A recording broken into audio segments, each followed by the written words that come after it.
The sun rose slowly over the hills of Judah, but there was no joy in Israel that morning. For 40 days the same routine had played out. At dawn, the armies of Israel gathered on one hillside. Across the valley, the Philistine army stood on the opposite slope. Between them lay the valley of Elah, quiet, dusty, and heavy with fear. And then he came, a giant. His footsteps alone sounded like war drums. His name was Goliath of Gath, a warrior bred for battle, hardened by bloodshed, towering like a living fortress. He stood over 9 feet tall. His armor weighed more than a fully grown man.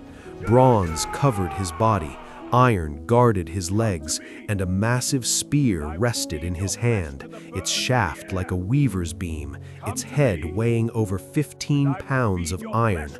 When he opened his mouth, his voice thundered across the valley. "Why do you come out and line up for battle? Choose a man and have him come down to me. If he is able to fight and kill me, we will become your servants.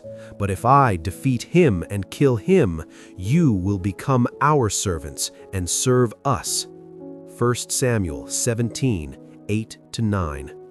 Every morning, every evening, for 40 days.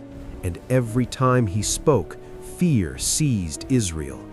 Even King Saul, chosen for his height and strength, stood frozen. Scripture says, "When Saul and all Israel heard these words of the Philistine, they were dismayed and greatly afraid." 1 Samuel 17, 11. The king was silent, the army was silent, faith had gone quiet. Act 1.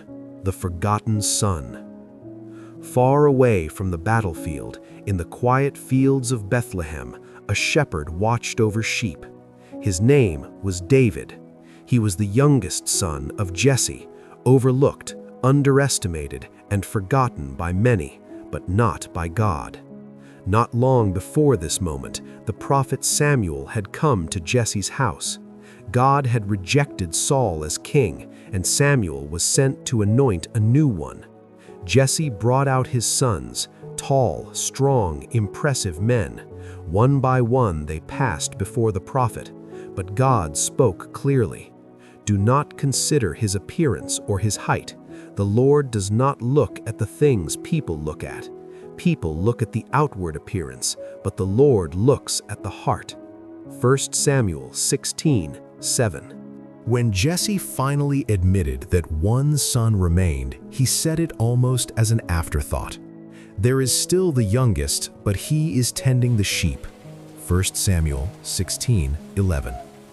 Samuel did not hesitate. "Send for him. We will not sit down until he arrives." And so David came, sun-kissed from the fields, youthful, unarmed, carrying the quiet strength of a life lived in God's presence. The Lord spoke again. "Rise and anoint him. This is the one." 1 Samuel 16, 12. Oil was poured over David's head in the midst of his brothers, and Scripture tells us something profound. From that day on, the Spirit of the Lord came powerfully upon David. 1 Samuel 16, 13. No crown, no throne, no applause, just a promise and a long road ahead.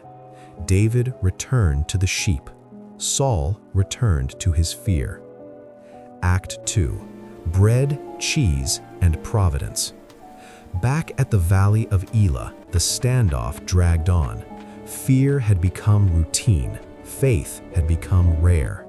David's 3 oldest brothers were among Saul's army, and one morning Jesse called David and said, "Take this ephah of roasted grain and these 10 loaves of bread for your brothers, and take these 10 cheeses to the commander of their unit." 1 Samuel 16, 17, 18. David rose early. He left the sheep with a keeper. He took the food, and unknowingly he walked straight into destiny. When David arrived at the camp, The army was moving into position, shouting the war cry, but it was hollow. Brave noises covering trembling hearts.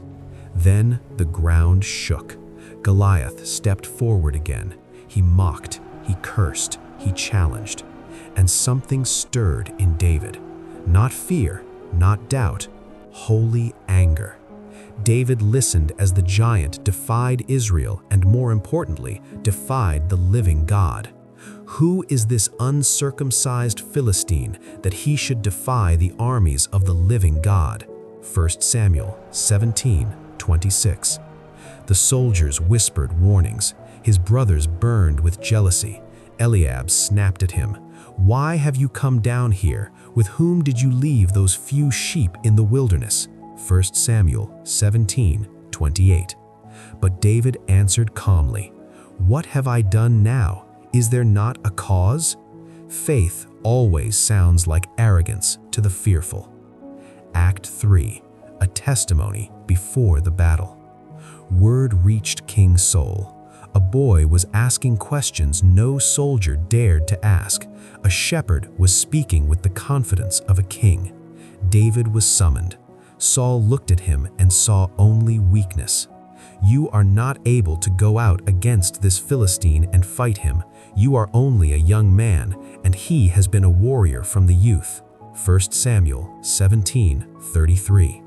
But David did not argue emotionally. He testified spiritually. "Your servant has been keeping your father's sheep. When a lion or a bear came and carried off a sheep from the flock, I went after it, struck it, and rescued the sheep from its mouth." 1 Samuel 17:34-35. Then came the declaration that shook heaven. "The Lord who rescued me from the paw of the lion and the paw of the bear will rescue me from the hand of this Philistine." 1 Samuel 17:37. David didn't see Goliath as a new problem. He saw him as the next testimony. Act 4. Armor that didn't fit. Saul agreed, reluctantly. He dressed David in royal armor, a helmet too heavy, a breastplate too large, a sword unfamiliar. David tried to walk. He couldn't. "I cannot go in these because I am not used to them," David said. So he took them off. Faith does not need what it has not been trained with. David picked up his staff, walked to the brook, and chose 5 smooth stones, not because he lacked faith, but because wisdom walks with faith. With a sling in his hand and God in his heart, David stepped into the valley. Act 5. When faith meets mockery. Goliath laughed. He saw a boy, no armor, no sword. "Am I a dog that you come at me with sticks?" 1 Samuel 17:43. He cursed David by his gods. But David did not curse back. He prophesied. "You come against me with sword and spear and javelin, but I come against you in the name of the Lord Almighty, the God of the armies of Israel, whom you have defied." 1 Samuel 17:45. Then David declared the outcome before the battle even began. "This day the Lord will deliver you into my hands, and the whole world will know that there is a God in Israel." 1 Samuel 17:46. David didn't fight for reputation. He fought for revelation. Act 6. One stone, one moment. As Goliath moved closer, David ran toward the battle. Not away, not cautiously, not hesitantly. He reached into his bag. He took a stone. He placed it in the sling. And with a single release, the stone struck Goliath in the forehead. The giant staggered. Silence fell. Then thunder. Goliath fell face down to the ground. So David triumphed over the Philistine with a sling and a stone. Without a sword in his hand, he struck down the Philistine and killed him. 1 Samuel 17:50. David stood over the fallen giant, took Goliath's own sword, and finished the victory. Fear collapsed, faith erupted. Act 7. When courage becomes contagious. The Philistines fled, Israel pursued, victory spread across the land. A shepherd became a symbol, a boy became a warrior, a nation remembered its God. Saul stared, the people shouted, songs would soon be written. Saul has slain his thousands, and David his tens of thousands. 1 Samuel 18:7. But this was only the beginning. The giants David would still face fall. betrayal, still face The story caves, of David still and Goliath face is kingship not delays. just history, But one it is truth a mirror. was forever settled. Giants The same still God shout. who delivered David from Fear Goliath still would taunts. carry him Faith all the way is to still the throne. tested. But the battle has never belonged to the strongest. The battle is the Lord's. 1 Samuel 17:47. And whenever faith steps forward, giants still fall. What a powerful God we serve.